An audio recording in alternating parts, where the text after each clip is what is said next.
ಇನ್ನು ಶಾಸಕ ಜನಾರ್ದನ್ ರೆಡ್ಡಿಗೆ ಮತ್ತೆ ಗಣಿ ಸಂಕಷ್ಟ ಎದುರಾಗ್ತಾ ಇದೆ.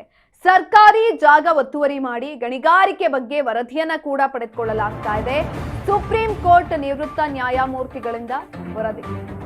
ಶಾಸಕ ಜನಾರ್ದನ್ ರೆಡ್ಡಿಗೆ ಮತ್ತೆ ಗಣಿ ಸಂಕಷ್ಟ ಎದುರಾಗ್ತಾ ಇದೆ. ಗಣಿ ಧಣಿಗೆ ಇದೀಗ ಸಂಕಷ್ಟ ಎದುರಾಗ್ತಾ ಇರುವಂತದ್ದು. ಸರ್ಕಾರಿ ಜಾಗ ಒತ್ತುವರಿ ಮಾಡಿ ಗಣಿಗಾರಿಕೆ ಬಗ್ಗೆ ವರದಿ. ಸುಪ್ರೀಂ ಕೋರ್ಟ್ ನಿವೃತ್ತ ನ್ಯಾಯಮೂರ್ತಿಗಳ ವರದಿ. ನಿವೃತ್ತ ನ್ಯಾಯಮೂರ್ತಿಗಳಾದ ಸುಧಾಂಶು ದುಲಿಯಾ ವರದಿಯಲ್ಲಿ ಉಲ್ಲೇಖವನ್ನ ಮಾಡಲಾಗಿದೆ.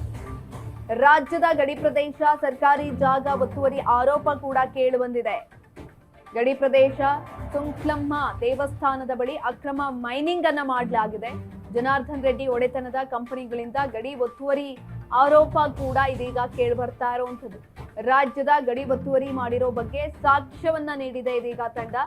ಆಂಧ್ರದ ಗಡಿಭಾಗದಲ್ಲಿರೋ 6 ಗಣಿ ಕಂಪನಿಗಳ ಸರ್ವೆ ಕಾರ್ಯವನ್ನ ಕೂಡ ಮಾಡಲಾಗ್ತಾ ಇರುವಂತದ್ದು.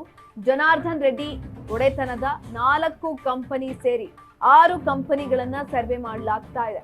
ಕಳೆದ ತಿಂಗಳು 6 ಗಣಿ ಕಂಪನಿಗಳ ಸರ್ವೆಯನ್ನ ಮಾಡಲಾಗಿತ್ತು.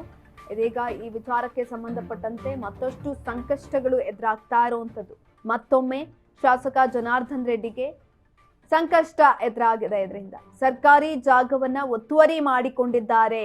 ಗಣಿಗಾರಿಕೆ ಬಗ್ಗೆ ಇದೀಗ ವರದಿಯನ್ನ ಕೊಡಲಾಗಿರುವಂತದ್ದು. ಸುಪ್ರೀಂ ಕೋರ್ಟ್ ನಿವೃತ್ತ ನ್ಯಾಯಮೂರ್ತಿಗಳ ವರದಿ ಇದೀಗ ಸಲ್ಲಿಕೆ ಆಗಿದೆ. ಜೊತೆಯಲ್ಲಿ ನಿವೃತ್ತ ನ್ಯಾಯಮೂರ್ತಿಗಳಾದಂಥ ಸುಧಾಂಶು ದುಲಿಯಾ ವರದಿಯಲ್ಲಿ ಈ ಎಲ್ಲಾ ಮಾಹಿತಿಗಳನ್ನ ಉಲ್ಲೇಖ ಮಾಡಲಾಗಿದೆ. ರಾಜ್ಯದ ಗಡಿ ಒತ್ತುವರಿ ಮಾಡಿರೋ ಬಗ್ಗೆ ಕೂಡ ಸಾಕ್ಷ್ಯವನ್ನ ನೀಡಿದ್ದಾರೆ ತಂಡ. ಆಂಧ್ರದ ಗಡಿಭಾಗದಲ್ಲಿರುವಂತಹ 6 ಗಡಿ ಕಂಪನಿಗಳ ಸರ್ವೆ ಕಾರ್ಯವನ್ನ ಕೂಡ ಮಾಡಲಾಯಿತು. ಜನಾರ್ದನ್ ರೆಡ್ಡಿ ಒಡೆತನದ 4 ಕಂಪನಿ ಸೇರಿ 6 ಕಂಪನಿಗಳ ಸರ್ವೆಯನ್ನ ಇದೀಗ ಮಾಡಲಾಗಿದೆ. ಶಾಸಕ ಜನಾರ್ದನ್ ರೆಡ್ಡಿಗೆ ಮತ್ತೆ ಮುಖಾಂತರ ಸಂಕಷ್ಟ ಎದುರಾಗ್ತಾ ಇದೆ. ಜನಾರ್ದನ್ ರೆಡ್ಡಿ ಒಡೆತನದ 4 ಕಂಪನಿಗಳ ಸರ್ವೆಯನ್ನ ಮಾಡಲಾಗ್ತಾ ಇರುವಂತದ್ದು.